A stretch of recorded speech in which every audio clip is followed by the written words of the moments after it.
c'est la considération que les migrations irrégulières sont problématiques qui pousse les organisations internationales, mais aussi l'Union européenne, à en fait mettre en place des programmes de migration circulaire, des programmes de migration temporaire qui permettent à la fois d'obtenir la main-d'œuvre dont on a besoin, mais sans qu'elle s'installe, parce qu'il y aurait des coûts sociaux trop importants qui viendraient avec la migration permanente de travail.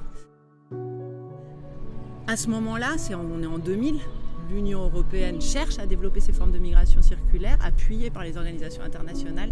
et donne des sous au Maroc d'ailleurs pour en partie lutter contre les migrations irrégulières, mais aussi envoyer des gens qui correspondraient aux besoins européens dans l'Union européenne.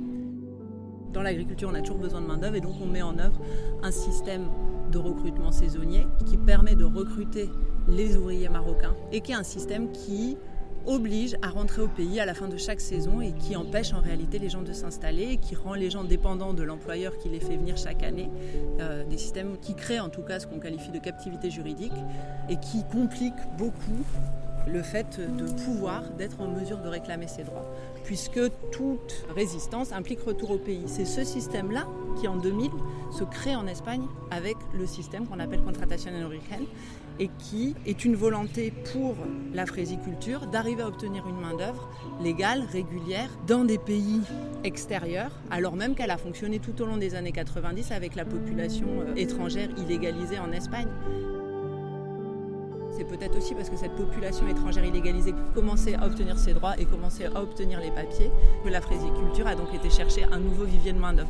On a été voir les Honduriens qui se plaignaient. Ils se plaignent de quoi ? Il n'y a pas assez de travail. Alors que la loi du travail du secteur agricole oblige un employeur à payer des journées entières de travail, ces personnes-là ne font pas des journées entières de travail.